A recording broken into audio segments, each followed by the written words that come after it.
Kimmy, Ali. In the Gangsta Goodies kitchen, y'all. It is all about blood cancer, okay? This is September. We're talking about blood cancer awareness.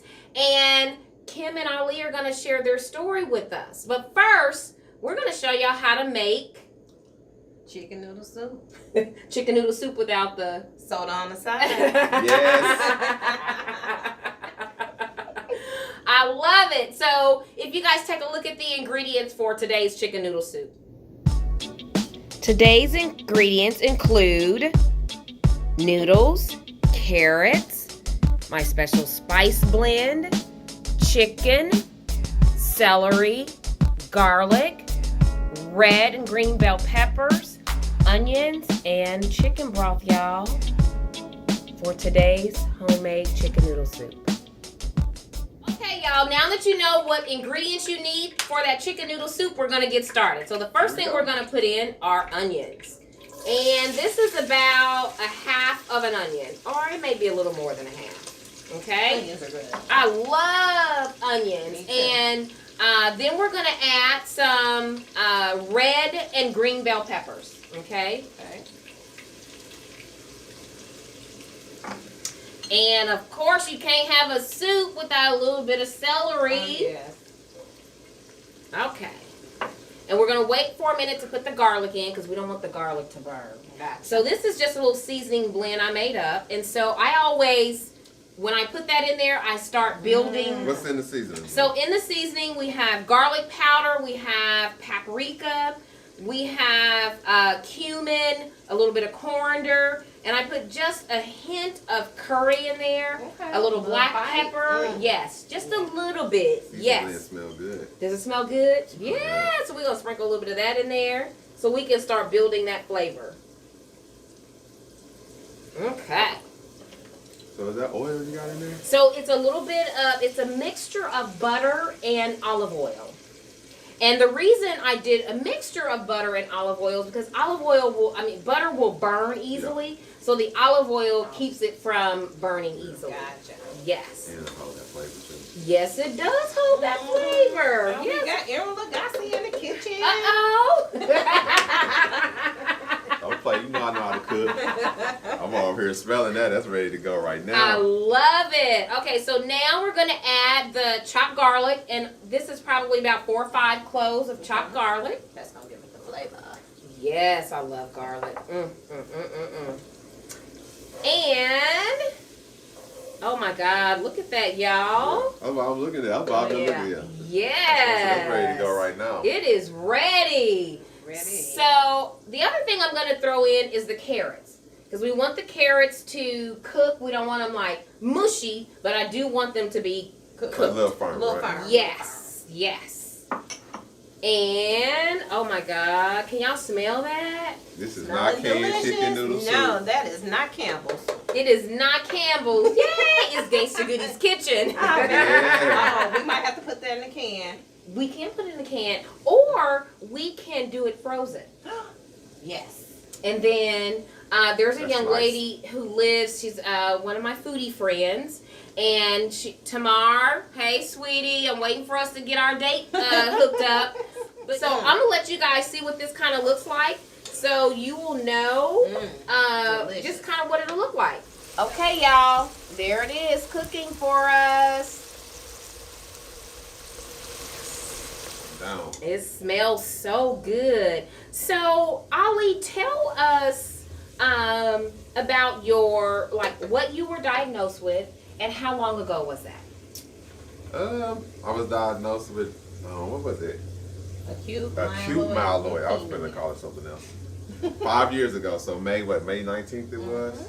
Wow. So it's been 5 years. 5 years. 5 years. This year. Been in remission for 2 years this year. Awesome. Look at you. That is amazing. Acute Myeloid leukemia.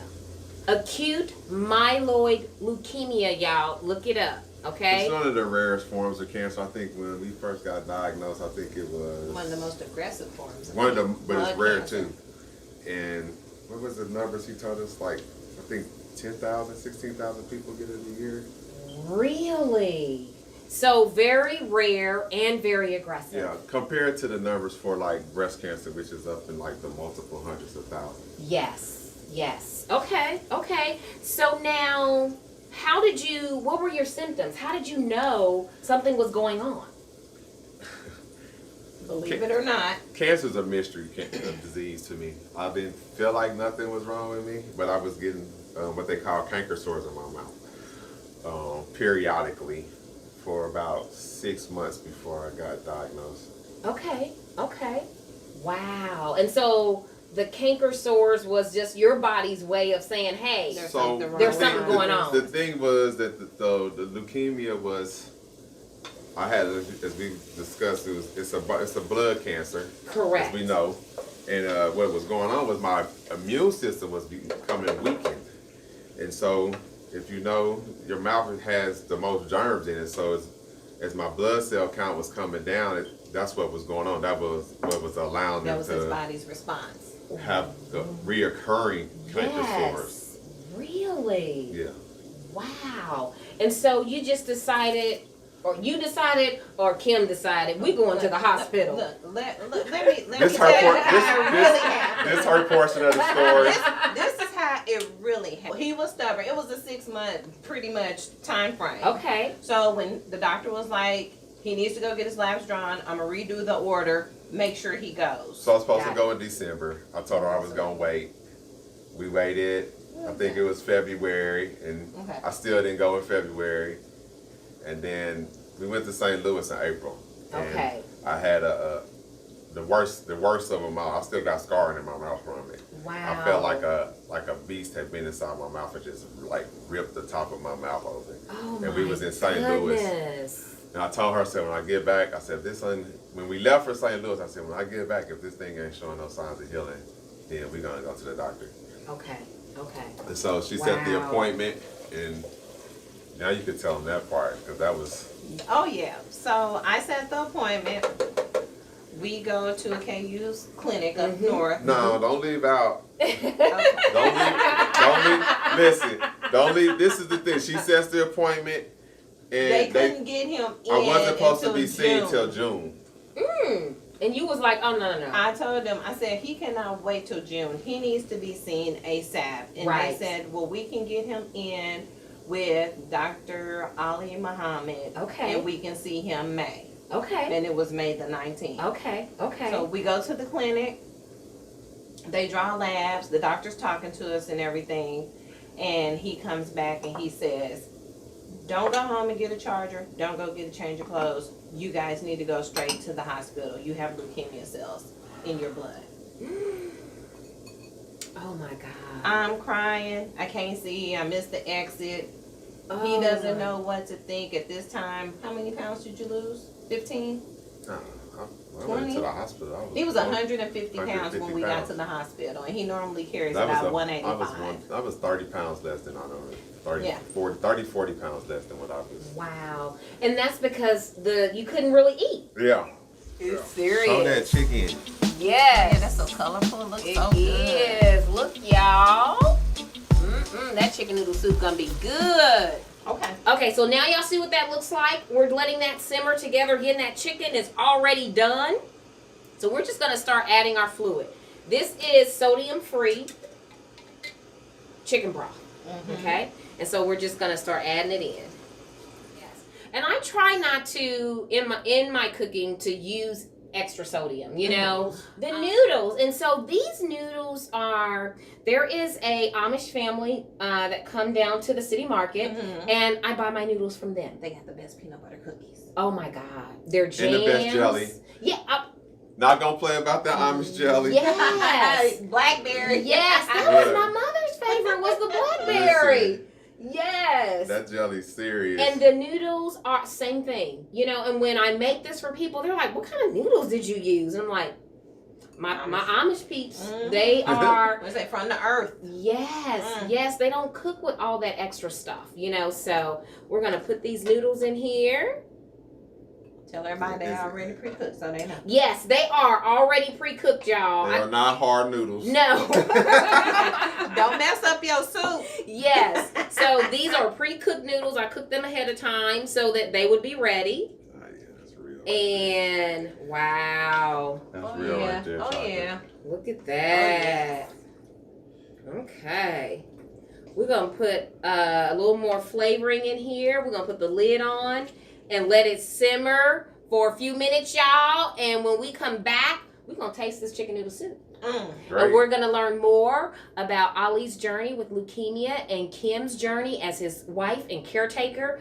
And she's got some very good information for us about Black folks becoming a donor. So we'll be right back, y'all. Hey, y'all, we are back. And y'all take a look at this chicken noodle soup. Take a look. It looks delicious. Okay, y'all. So let's spoon some up so y'all can taste it. All right. So- After you. I'm serving the ladies. Okay. Uh-oh. Serve your wife first. Yeah, we serving the host. Me and her, then I'll be last. That's a lot. It is a lot. Don't worry Can I about have just a little bit of juice? Got you. Yeah. Little bit juice. There we go. Oh, See, I'll probably add a little more juice to it later. That just means it's hearty. It's hearty. Yes, there we go. That's true. And Okay. then for me, Yes. I'm gonna get a little bit of chicken. For y'all who don't know me, I don't even eat chicken, but this looks like I'm gonna eat just a bite of chicken today. Yes. Okay, so y'all want to taste and tell me what y'all think. Sure. I gotta get I the got chicken with the noodle, with the vegetable. I'm going chicken first so I can eat the vegetables. That carrot was good. Yeah, that's it right there. Delicious. That's it. That's really good. Happy food for happy people. Just a little more broth, maybe. It's the noodles to set it off. Mm-hmm. Definitely. Mm-hmm. Mm-hmm. And it's soup season too. And we live in cold climate. The carrots are cooked just right. Mmm. I know. Not too mushy. Not too mushy. Mm-hmm. And not too hard. Like them is perfect. Mm. That's good. I can't even sample. I gotta eat all mine. I Did you know, eat the right? I already have my carrot. It's delicious. Like I had like 4 carrots. I'm gonna get all my I'm what is that beta carotene or whatever. Mm-hmm. Yes. Yes. I can make you up For something. anybody watching Gangster's Kitchen, I ate all mine. I ain't doing no Oh, playing. look at you. He made a happy plate, Coming to y'all. a store near you. Yes. Yes. That's good. Good. I'm glad you like it. I really Imagine do. with some cornbread. You don't need nothing with that. That's I'm delicious. serious.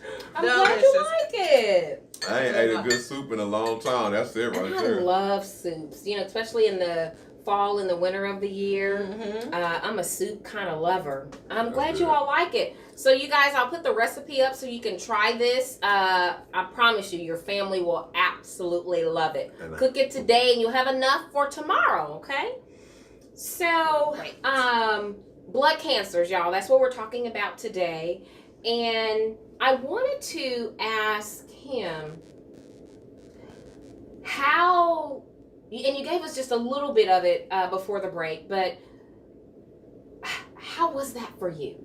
I mean, your king, your husband, your everything has now been diagnosed with this very aggressive and rare type of lymphoma. I mean, leukemia. What was that like for you? It was very traumatic. I think I probably cried every day for the first 30 days because we didn't know if he was gonna live or die. Aww.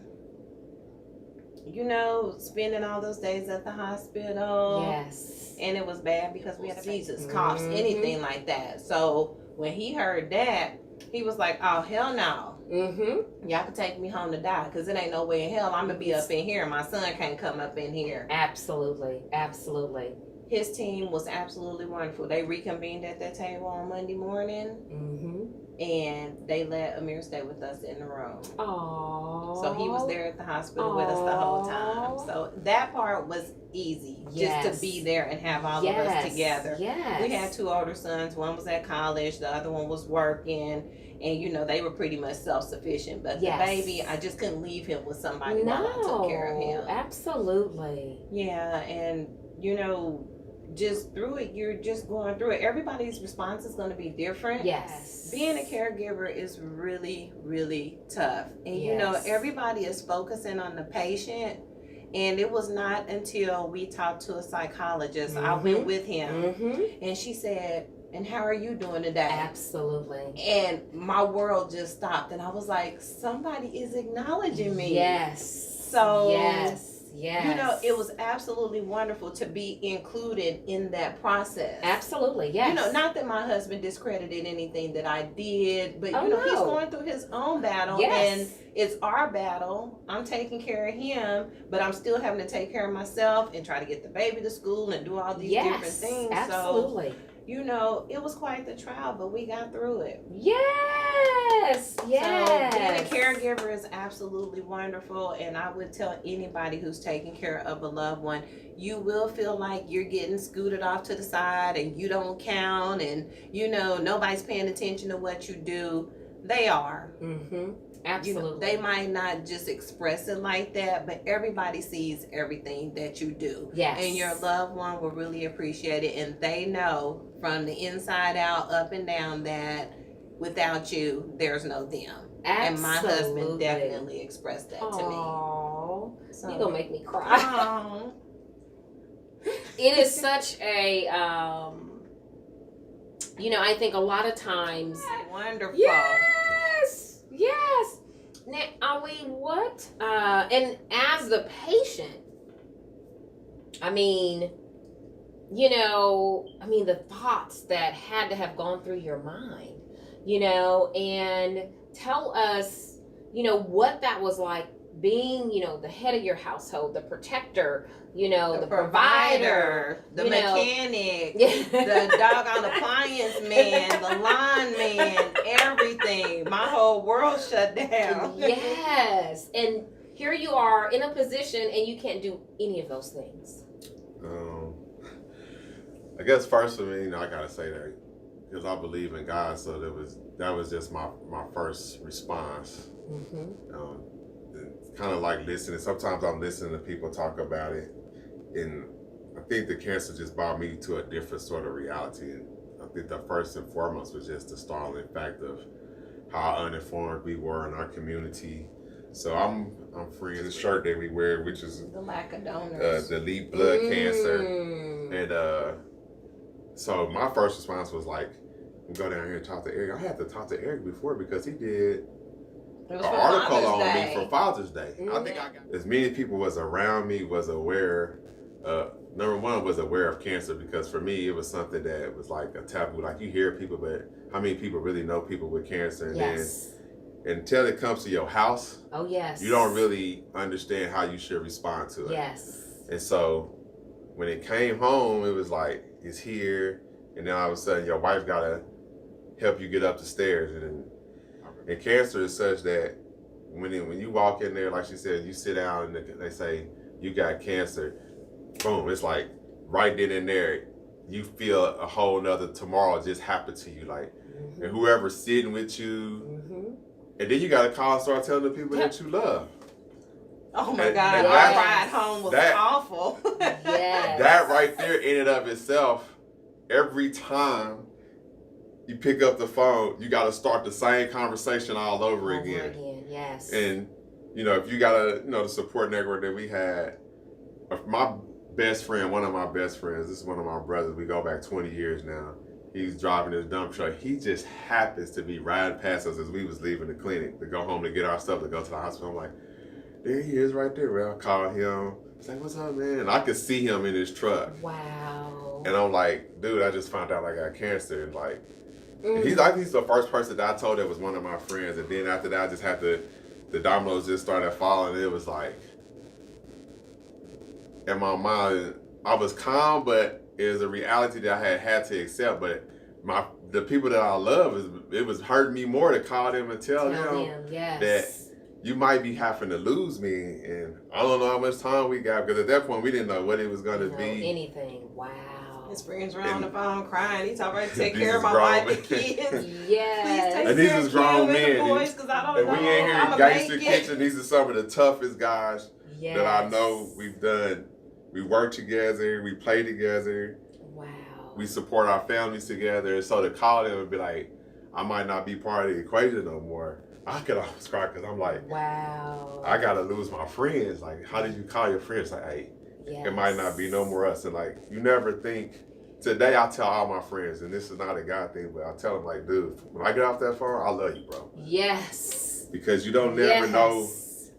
You don't want to lose your friend, and I love you is just kind of like, you kind of just assume that's there. Yes. And it's hard guy to say, hey, bro, I love you. Mm-hmm. But at least tell him that one time when you feel like you should tell him, because tomorrow he might say you got cancer. They might say, hey, man, you might not make it through the next day. Yes. That's gangster. Yes. Men, tell your men and your family and your friends that you love them. Women, we do that. Fairly Love you, easy. girl. Love you, Yes. girl. Yeah. Yes, I love you too, I Mom. know. But men, it's Tell your sons, your brothers. yes, It's important that you do it. It's like, because if you don't, then it's like I said, it's just kind of out there. Yes. And you don't really know it. Like when things are just kind of out there, you don't really know. Mm-hmm. And that's what makes it not absolute. Like I had some of my friends, they couldn't deal with seeing me like that. Yes. They told So now, Ollie, you went through an actual Stem cell transplant. Wow. And we should discuss that, because one of the biggest things that people thought about when we was doing the bone marrow was that they was actually going to take bone out of their body. So, but when you do a blood transplant, they actually transplant. They infuse you with blood. So, if it was her, for instance, they would take blood from her body, the platelets, and they generate it and they do things to it to put it into my body to allow me to have a new immune system. Because the leukemia I had, when you need a bone marrow transplant, basically going in.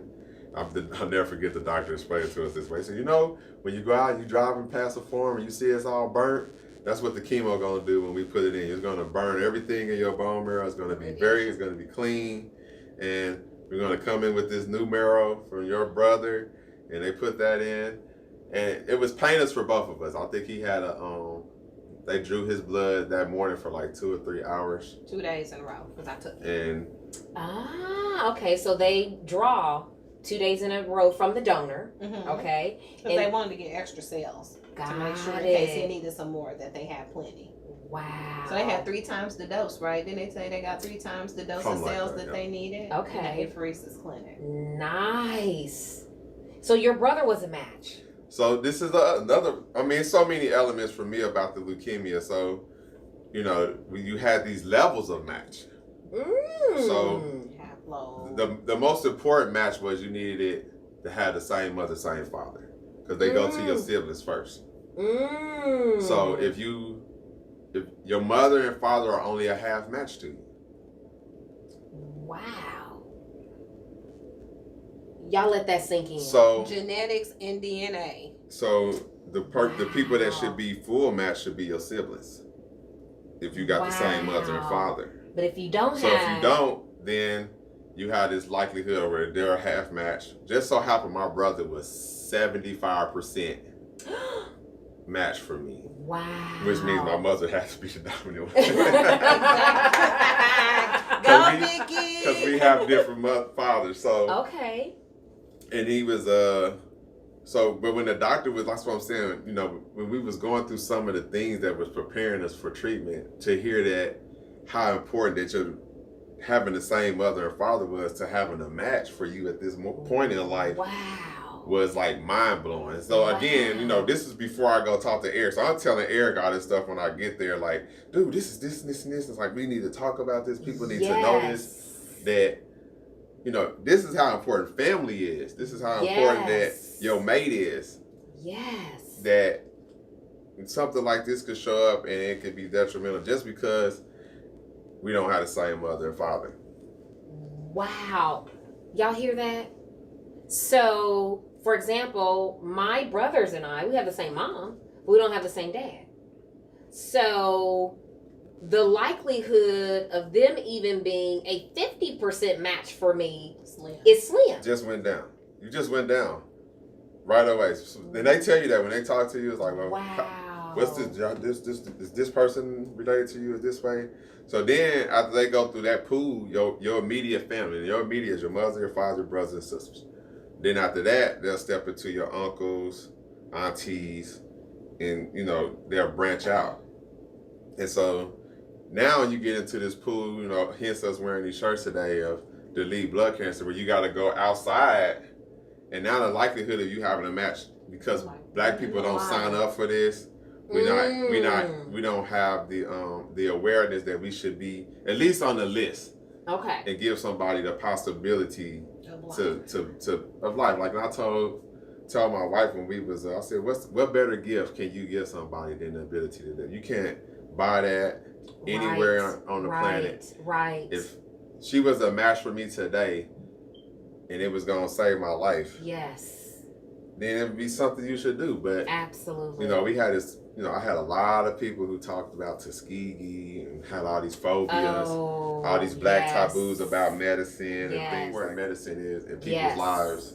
And like part of what we here for is awareness that you have to get beyond that. Absolutely. To heal, to be able to help someone else heal. Yes. To make people aware of this is a problem. Yes. And so for those two things alone, that's part of surviving. I remember being in a hospital and I just told myself I'm gonna just live one day at a time. Yep. And because my psychological thinking was that you never know when they're gonna come up with a full cure. So I could be alive for today, tomorrow, and it might be 60 days and boom, it's on the news. We got a cure. Yes. And so if I give up today, and they come up with a cure in 3 weeks, I might have already checked out and told them to pull the plug. Yes. And I was like, I'm just gonna keep living one day at a time. Yes. And one day at a time was seeing her every day and doing. I still try to do as much normal things as I could at home, even though I couldn't go outside because my immune system was completely compromised. I went into the hospital. For those of you who don't know what your immune system is, it's the greatest friend you have in your life. Treat it well. Lots of probiotics and eat well. Yes. I mean, these are all the things cancer taught me. If you think about that, your immune system gets up and fights off everything that attacks your body every day. Every day. Every day. This is the ultimate warrior. You think, here we are, a gangster kitchen again. I could keep throwing this out there for your immune system is the greatest gangster that you will ever know that you don't know. Yes. And I remember when the doctor was like, everybody got cancer in their body. It's how strong your immune system is. And so now I got to thinking like, oh, so when you get a cold, like you just off just a little bit. You didn't work too many hours this week. You was out there and let yourself get just a little bit too cold. And so it all just kind of made sense to me, like reinforce your immune system. I'm gonna say that today. I always try to nurture yourself to the point, because when you get cancer, the people around you, like we was talking about the at-home therapy, that's what most people are gonna say. Well, you should eat this. All those things reinforce and your immune system to the point where it can fight the cancer. Yes. It can help the chemo. It can help the radiation. And then it helps you against the chemo and the radiation. So you can recover from it faster. So like the people that I meet now, they get it and they say, well, I got cancer. Like, make sure you eat. You're going to not want to eat because you get metal mouth from the chemo and it takes away your desire to eat. But you have to keep eating. Gotta keep eating. Because here we are in the kitchen. This soup. When I was sick, would be one of the number one things I'll be eating. Yes. So you have to eat living things to fuel your body so your body can fight. You are now in the fight for your life. And you got to govern yourself accordingly. Yeah. And so, it is really, really critical. I'm going to put up the website so people can get information on how to become a donor. Because our people, black people, we need y'all. I would like to say during the time he was ill, I had organized multiple bone marrow drives. And during that experience, I noticed that a lot of people, like my husband said, the taboo about donating, and people think that, you know, it's going to hurt. They're going to stab me in my back. They're going to take this bone spur out. They're going to do this. They're going to do that. That was the old way, and medicine has came a long way.